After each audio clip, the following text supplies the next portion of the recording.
Wow, kenapa aku harus interview doi sampai jauh-jauh ke Helmond ini? Sampai aku harus ke perbatasan antara Jerman dan Belgia. Dan satu lagi teman-teman, ongkosnya juga nggak main-main ya. Aku kasih tahu ke kalian, ongkos dari tempat aku ke Helmond itu adalah aku. Judulnya Daun yang Berkisah, ya. Namanya di sini Agatha Dewi. Oh, berarti kalau setiap Kak Suki ini nulis namanya beda-beda ya? Iya, Kenapa right. begitu? Iskelakon samenila wase. Oh, aku kupas sedikit di sini. Jadi dia punya suami yang aneh. Jadi Susah nggak sih menjadi penulis gitu? Apalagi merangkai kata-kata ya? Aduh ya. kamu mau tahu? Heeh. Guess, you guess. Tolong. Nanti ya, nanti.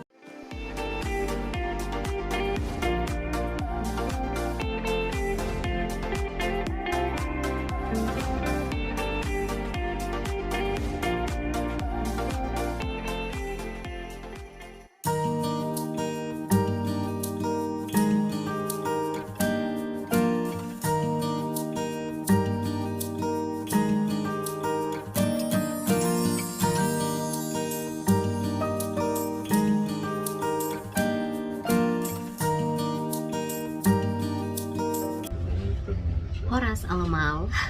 So welcome back to my channel. Terima kasih kembali sudah datang ke vlognya Ibet Siagian. Dan kali ini aku sedang berada di kereta api karena aku dan suamiku sedang dalam perjalanan menuju ke Helmond. Jadi Helmond itu adalah salah satu tempat di Belanda, kota di Belanda, di antara perbatasan antara Jerman dan Belgia, teman-teman. Kenapa kita harus ke sini? Karena di Helmond ini ada seorang kakak, aduh lipstikku, ada ini masker ya, soalnya di sini kan masih harus pakai masker ya. Ada seorang kakak yang akan aku interview. Wow, kenapa aku harus interview doi sampai jauh-jauh ke Helmond ini? Sampai aku harus ke perbatasan antara Jerman dan Belgia. Dan satu lagi teman-teman, ongkosnya juga nggak main-main ya. Aku kasih tahu ke kalian, ongkos dari tempat aku ke Helmond itu adalah, nih kalau kalian bisa lihat ya, 46,40 euro. Jadi ini kalau di Indonesia kan itu sudah sekitar 800.000. Dan aku berangkatnya nggak sendirian karena aku dengan suamiku. Jadi untuk kita berdua itu kita sudah menghabiskan ongkos itu sekitar 1.600.000 hanya untuk ke Helmond ini. So kira-kira apa ya yang membuat aku sampai harus jauh-jauh datang ke sini? Oke. Oh, konduktor, oke. Teman-teman, kan ini kan lagi kosong ya, kita lagi berhenti nih di Eindhoven. Jadi aku buka maskerku sebentar, terus tadi ada petugas yang lewat dari luar, terus suamiku bilang tuh kayaknya petugas ngeliat tadi kamu buka masker.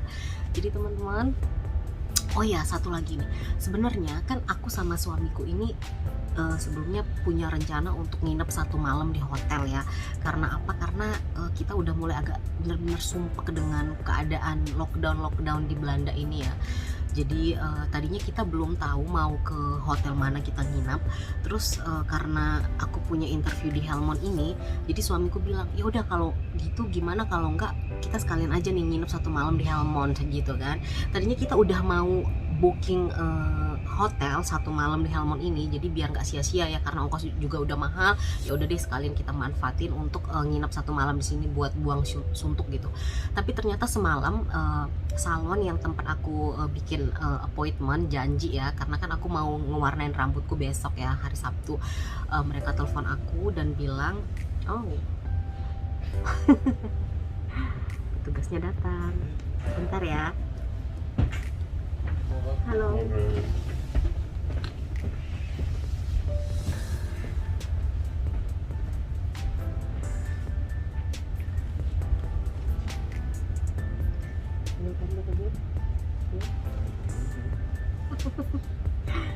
Jadi teman-teman, karena salon tempat aku appointment semalam nelfon aku dan bilang kalau mereka ingin memajukan janji temunya ya. Tadinya kita punya appointment itu, punya janji itu jam 11. Jadi mereka minta aku datangnya lebih cepat, 1 jam lebih cepat. Jadi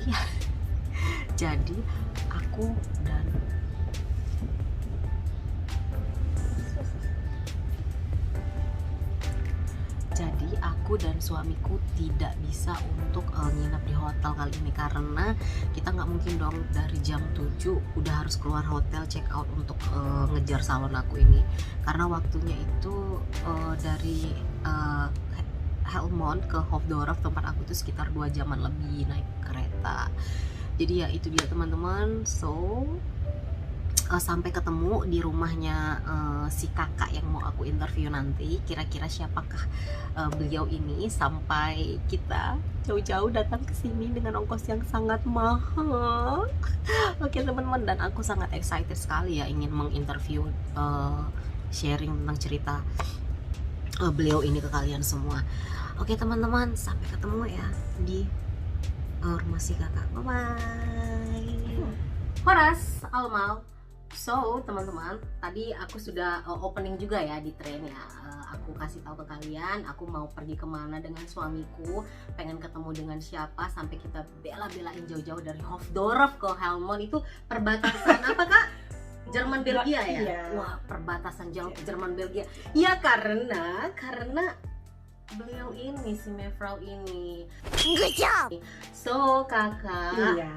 sapa-sapa dong semua teman-teman kita yang sedang menonton. Okay.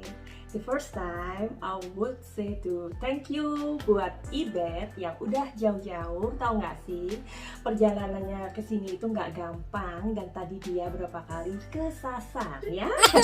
Tapi anyway, terima kasih, aku sudah diberikan bunga yang cantik tadi dan aku appreciate banget kamu datang ke sini. Ya. And then apalagi? Oh ya, sama teman-teman Ibet atau teman-teman aku di YouTube, karena kita sama-sama YouTuber, Iya. And then salam kenal buat teman-teman Ibet dan aku juga, aku Suki. Aku tinggal di Belanda dan tinggal di Thailand, dan here I am now. Yes. So, tapi ini sebatas perkenalan itu ya teman-teman. Cuman ada apa sih di balik Kak Suki ini? Kak Suki ini pengen dipanggil apa saja? Mbo atau Kak Suki? Soalnya aku baca di Google itu dipanggilnya Mbo. Iya, jadi kenapa Mbok? Karena aku menulis novel Ibet ya. Ada 3 buku yang aku tulis, dan kebetulan yang judulnya Simbo ya, teman-teman boleh cari di mana, di Gramedia atau di toko buku Togomas ya. Kalau nggak ketemu, pesan sama Suki. jadi karena Simbo ini sempat bestseller waktu itu. Bestseller loh teman-teman. Iya. Jadi cus ya, mungkin lihat-lihat dulu di Google Iya. cerita tentang si Mbo. Iya. Iya, jadi Simbo itu ditulis oleh Dewi Helsper. Kenapa Suki? Karena Suki itu lebih nama yang lebih simple dan lebih membuat aku yang gitu loh. Oke. Kalau Dewi Helsper itu memang Itu nama. menulisnya. Oke. Itu mereka, jadi orang-orang yang udah mengenal aku atau membeli buku aku, mereka panggil aku Simbo seperti itu. Jadi anyway, kamu boleh panggil aku Suki atau Simbo atau apa aja lah. Aku panggilnya Kak Suki aja lah ya, Iya. karena kan aku taunya Kak Suki. Nah jadi ada satu hal yang teman-teman udah tahu, bahwa Kak Suki ini adalah seorang penulis ya. Nanti aku akan kasih lihat di sini ya, Simbo. Sebelumnya adalah Daun yang Berkisah. Aku Aku nggak bawa, aku punya bukunya. Tapi ada di Etik, aku nggak bawa ke sini karena aku kan lagi packing untuk pindahan. Jadi karena ada satu buku yang di depan aku ambil aja. Ini adalah buku pertama aku. Oke. Judulnya Daun yang Berkisah, ya. Namanya di sini Agatha Dewi. Oh, berarti kalau setiap Kak Suki ini nulis namanya beda-beda ya? Iya, Kenapa that's right. begitu? Begitu, karena gini Ibet, nama Agatha Dewi ini adalah nama aku waktu aku main sinetron. Yes. Seperti itu ya. Jadi Kak Suki ini juga adalah dulunya sempat berakting ria di televisi. Jadi nanti kita tanya-tanya dulu ya, tapi kita sekarang fokus dulu ke buku. ke bukunya Iya. ini. Jadi Kak Dewi ini sudah mengeluarkan 3 buku. Apakah sekarang masih aktif di dunia tulis menulis? Masih. Jadi banyak sekali pertanyaan dari teman-teman. Kenapa sih Simbo nggak nulis lagi? Sebenarnya aku nulis, Ibet. Cuman mungkin ada buku keempat yang aku mau keluarkan ya. Itu sedih banget dan aduh pokoknya emosinya pasti dapet deh ya. Jadi ceritanya anak-anak yang terlibat. Mereka ini broken home, ya, dan mereka ini terlibat narkoba. Nah, aku pengen banget di sini membuat satu ada edukasi juga di situ. Jadi kan dia berupa cerita ya. Sebenarnya aku punya, tapi belum bisa aku keluarkan karena aku punya konsentrasi berbeda di pekerjaanku yang lain. Nanti akan kita bahas apa pekerjaan dari Kak Suki yang lain ini. Jadi ini Agatha Dewi adalah nama sewaktu dulu Kak Suki ini pernah berakting ria di televisi, gitu. Tetapi cerita sedikit dong, cerita sedikit. Apa sih kira-kira dulu aktingnya gimana sih? Aktingnya tuh ya selalu. Apa judulnya? Aku lupa.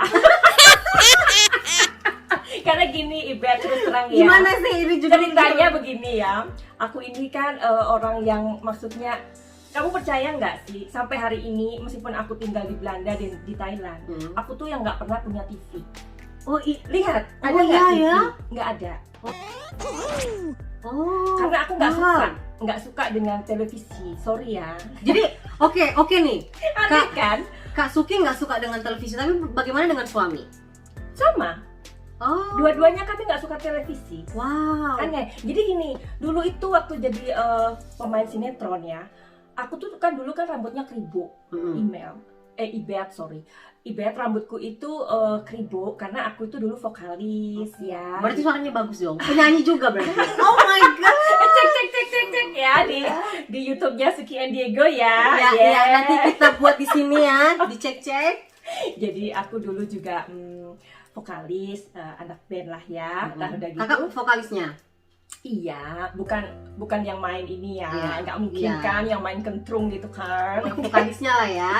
Jadi udah gitu terus aku juga main sinetron dan aku itu nggak pernah yang melihat diriku, bahkan aku tuh lupa. Tetapi yang aku sering main dulu, aku suka di kontrak sama TVRI ya.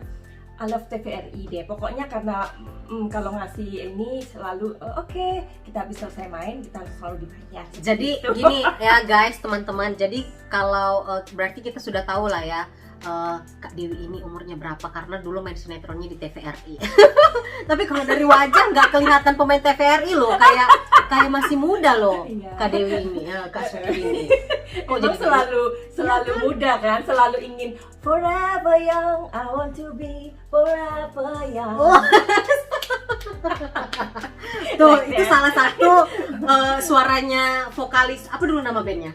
Aduh, di Jakarta udah lama ya, lama pemirsa. Jadi seperti tadi aku bilang, aku tuh nggak pernah melihat diriku di waktu main sinetron ya kan. Sampai suatu hari, Ibet, beberapa kali nih ya, gue pas ngobrol nih sama teman gini, ngobrol gini, ada TV kan main. Tapi aku juga pernah main di RCTI, kayak di Trans TV kayak gitu ya. Tapi seringnya di TVRI seperti itu. Jadi pas kita ngobrol nih, tiba-tiba temanku itu ngelihat gini, "Bo, Kribo," katanya, "itu lu kan?" katanya. Iya gue gitu kan. Astaga, gimana ya? Jadi aku waktu itu meskipun sering tampil di televisi, aku yang juga nggak begitu fokus ke sana gitu loh. Jadi hanya ada tawaran ini, main, udah kelar dapat duit gitu aja. Jadi yang nggak gua mentengin, itu gua ya gini, enggak. Jadi kata-kata yang tepat adalah artis yang tidak terkenal ya. Seperti itu. Bukan artis keburu diculik ke Belanda ya. Iya ya. Jadi tahun berapa itu waktu itu? Aduh, jangan tanya tahun deh. Tahun jeblok ya? 9 tahun yang lalu. Oke, so teman-teman, jadi mungkin ada teman-teman juga yang pernah menontonnya Atau mungkin tidak ada Kak yang Suki ini. menontonnya. Tapi yang pasti Kak, mungkin kalau kalian cari berita Kak Suki ini tentang dunia perfilman atau sinetron atau syuting, mungkin kita nggak bakal ketemu. Tapi kalau kalian cari tentang namanya Kak Suki ini di Google ya, ada blog yang ngebahas tentang Kak Suki ini Dewi ya. Halsper ya. Ya, Dewi Halsper. Dewi Halsper, dan di situ ada blog-blognya tentang pengalaman-pengalaman Kak Suki ini, tentang cerita-cerita yang doi tulis. Terus Kak, satu lagi apa namanya? Daun yang berkisah. Boleh nggak minum dulu? Oh iya, minum dong. Ayo kita toast dengan tea. Karena perjalanan Ibet ini lama loh ke sini. 2 jam ya, Bet. Oh my God. Lebih 2 jam ya. Begitu. Oke Kak. Terusin. Nah, terus apa namanya? Akhirnya berhenti dari oke lah, kalau untuk masalah acting itu hanya sekelebat lewat ya, karena keburu diculik ke Belanda. Iya. Jadi udah berapa lama nih Kak Dewi sendiri di Belanda? Kalau itu ya 7 tahun di Belanda ya. Wow. Dengan perjuangan yang luar biasa. Ya, Karena tahu sendiri the rule here ya. Jadi untuk kita bisa tinggal di Belanda itu perjuangannya luar biasa. Jadi mungkin ada teman Ibet yang berkomentar, Kak gimana caranya untuk bisa kerja di Belanda atau dapat cowok Belanda. Itu nggak semudah itu ya. Kalian mesti melakukan satu proses-proses yang namanya ujian, bla bla bla lainnya. Oke, Ibet ya, like that ya. Terus apa namanya, waktu ketemu sama si Menir itu dari mana? Dari mana ya? Dia karena 9 tahun lalu sudah ada dating site. Enggak, dia ceritanya nyasar ke Bali. Oh, liburan di Bali. Iya, dan ketemu di sana, di pom bensin. Oh, di pom bensin. Jadi aku ini kan aku itu tinggal di Bali, Ibet. Nah, jadi aku tapi kalau Kak Suki ini suku apa sebenarnya? suku Java. Oh, Javanese woman. Jadi bapak aku juga seorang seniman yang guide ya.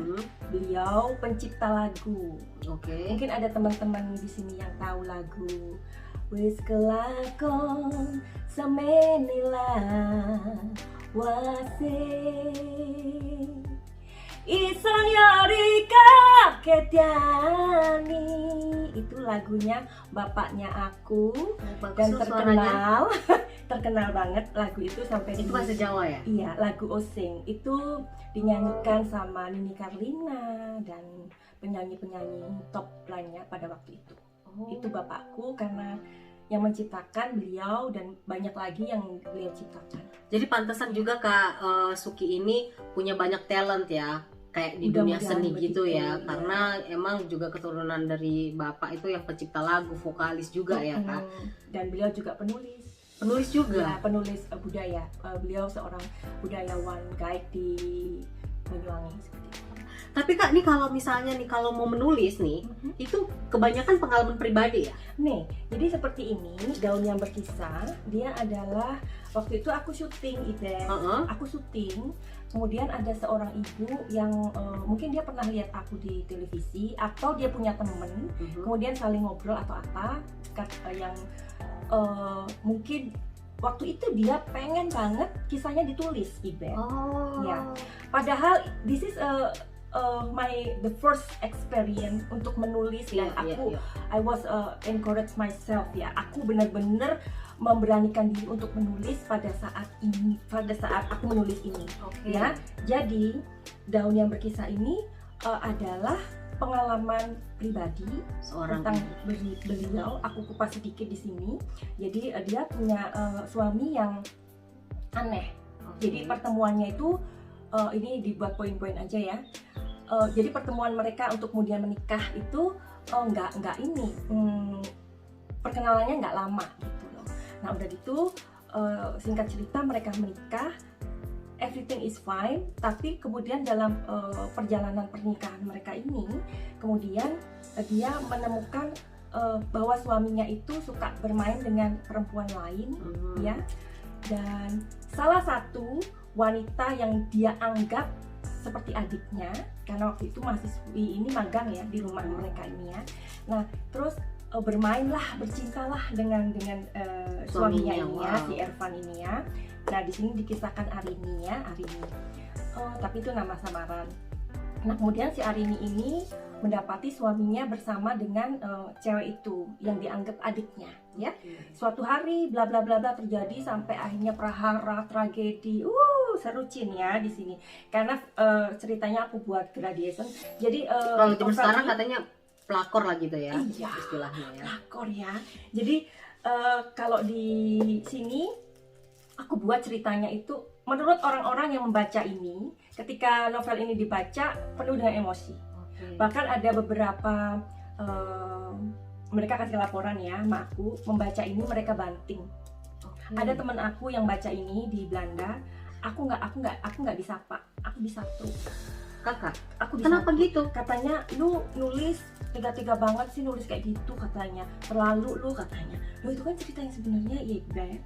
Bagaimana seorang penulis kan hanya menulis dengan jiwanya juga ya kan. Iya benar ya. Jadi sampai segitunya pengaruh menulis itu. Nah udah gitu apa sih yang membuat orang gregetan di sini?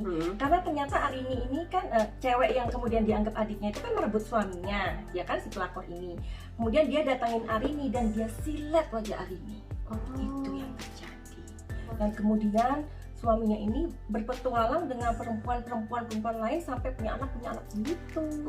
Dan Arini ini adalah sebuah buku untuk pengampunan sebenarnya, forgiveness. Sangat bagus loh teman-teman. Iya, seperti itu. Jadi mungkin untuk teman-teman yang punya, ada yang mau pesan? mungkin teman-teman ada yang punya pengalaman juga ya tentang dunia-dunia yang seperti ini, pelakor-pelakor. Jadi kemudian mungkin makin greget setelah baca ini. Jadi kemudian ibu itu membayar waktuku. Dia bilang Agatha, waktu itu dia bilang aku, Agatha terserah buku ini mau diapain katanya. Agatha kan terserah mau diapain, katanya mau dijual lagi atau apa terserah. Intinya beliau membayar aku, menghargai waktuku waktu itu ya. Nah buku kedua Ibet adalah puisi-puisi ya dan cerita-cerita fragmen yang kayak little story there. Jadi itu juga bagus. Itu buku kedua ya. Mungkin teman-teman bisa Google ya, cari ya Dewi Hasna. Nanti kita akan lampirkan di sini ya. Nanti akan aku pas di editing akan aku buat ya. Oke. Terus udah gitu, nah kemudian buku yang ketiga itu Simbo.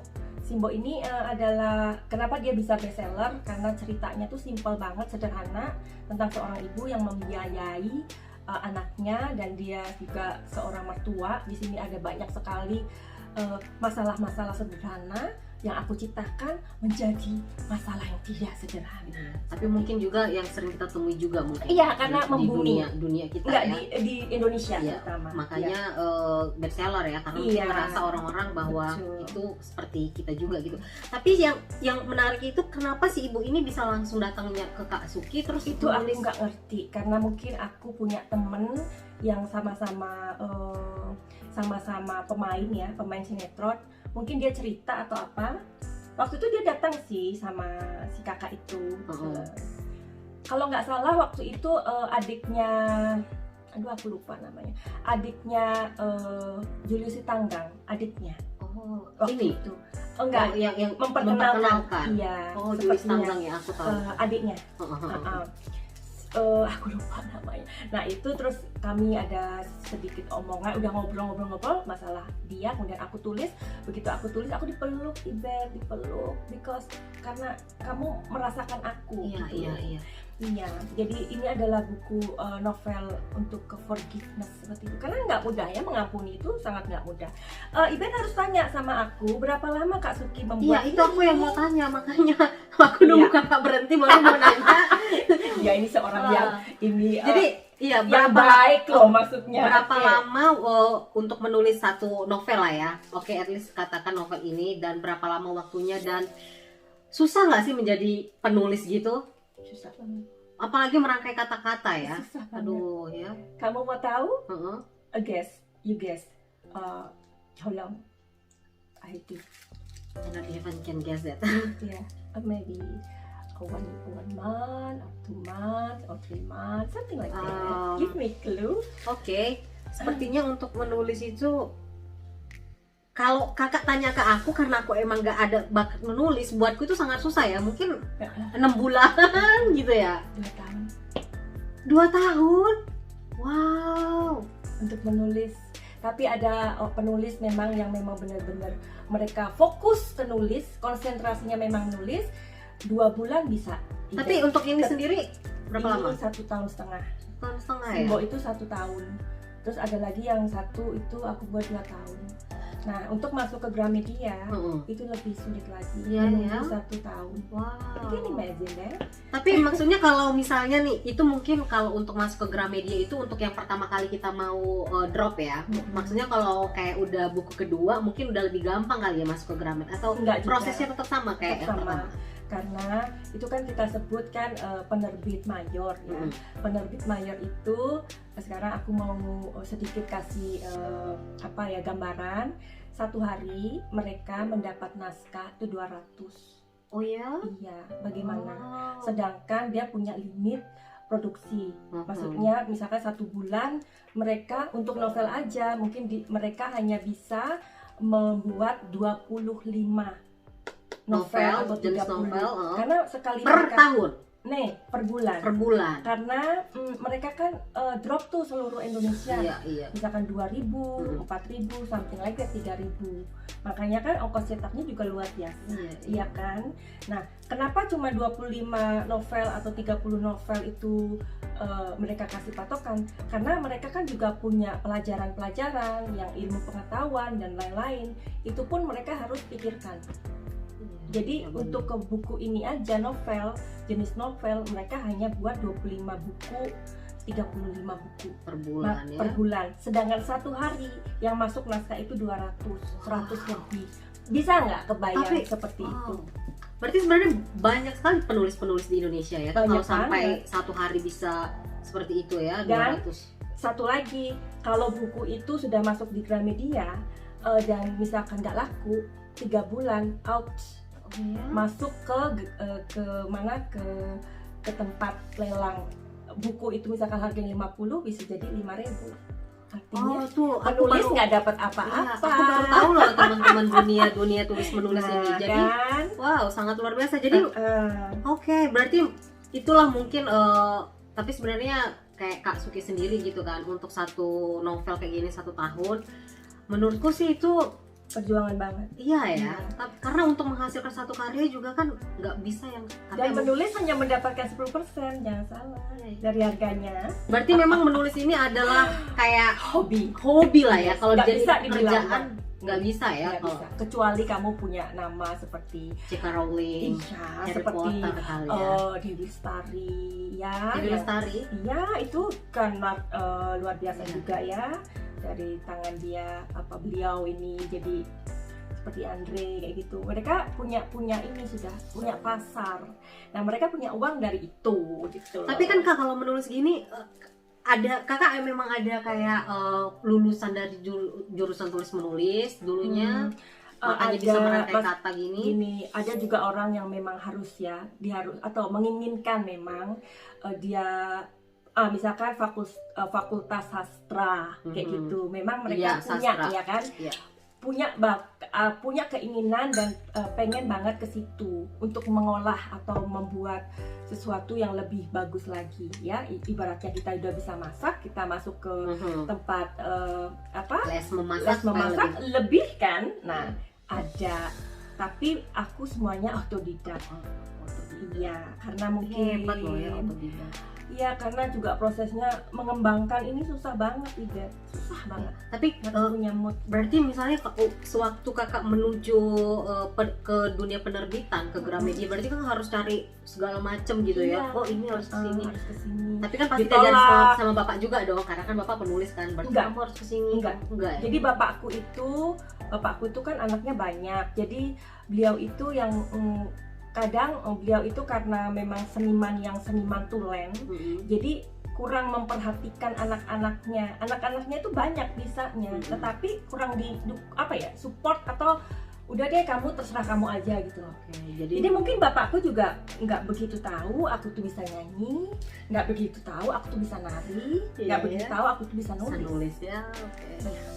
Seperti itu. Ah, Jadi itulah yang aku bilang tadi, ya udah otodidak aja gitu. tapi hebat loh ya, otodidak bisa menghasilkan 3 buku ya teman-teman, dengan Amin. sampai jadi bestseller juga di Gramedia, bestseller di Gramedia dengan judulnya Si Embo. Nanti Iya. akan aku buat di sini juga ya, akan suatu editing. Oke Kak. Oke.